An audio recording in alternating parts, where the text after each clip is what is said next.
Merci, mesdames et messieurs. Les responsables politiques présents à cette tribune ont, à travers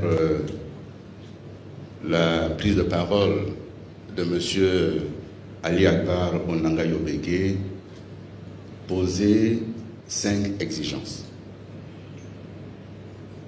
Lorsque vous nous regardez, nous ne pouvons ni perdre votre temps, ni dépenser le nôtre, juste parce que nous avons envie de passer du temps ensemble. Ça nous aurait plu.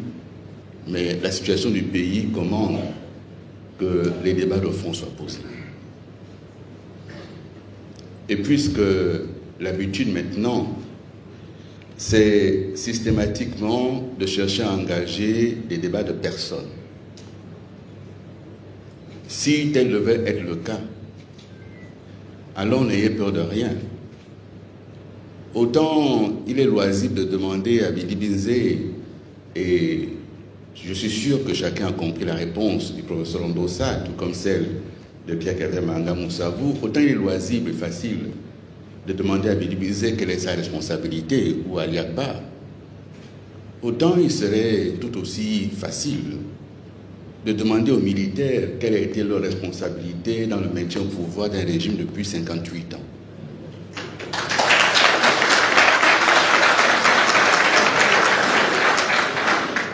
Et c'est la raison pour laquelle j'aimerais, comme le professeur Ndossa l'a rappelé, indiquer que les 5 points de fond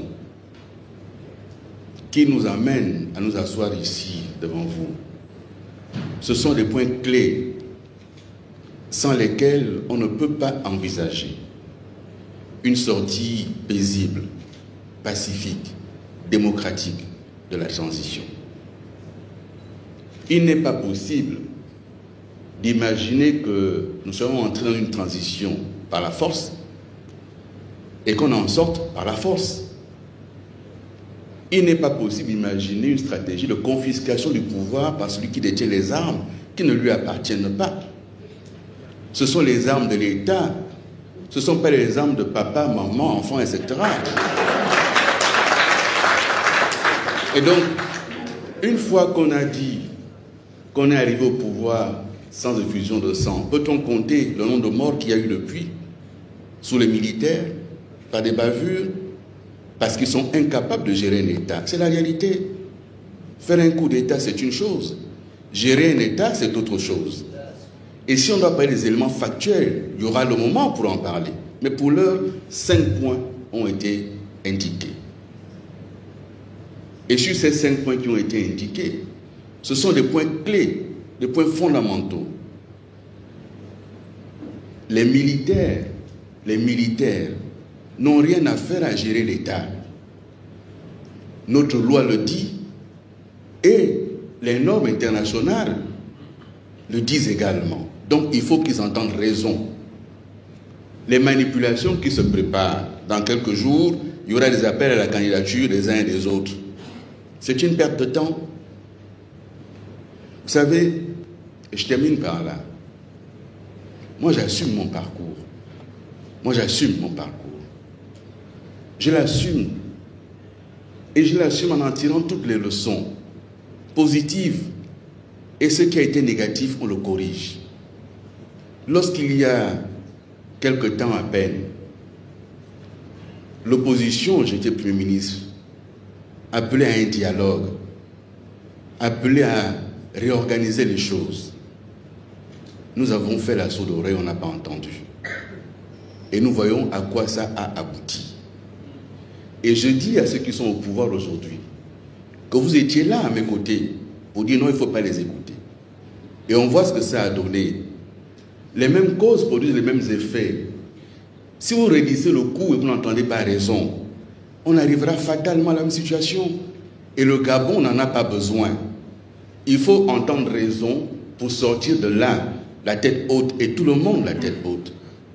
Et pour ceux qui parlent et qui sont les relais des uns des autres, le conseil qu'on peut donner, c'est de revenir au discours initial de prise de pouvoir par les armes et de revenir au discours du 4 septembre 2023.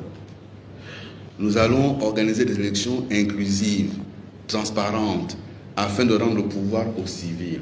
Il faut en revenir à cela. 1. 2. Lorsque nous évoquons la question du retour à l'ordre constitutionnel signifie chacun à sa place. Les militaires dans l'ordre constitutionnel ne sont pas à la tête des institutions, ils sont en caserne.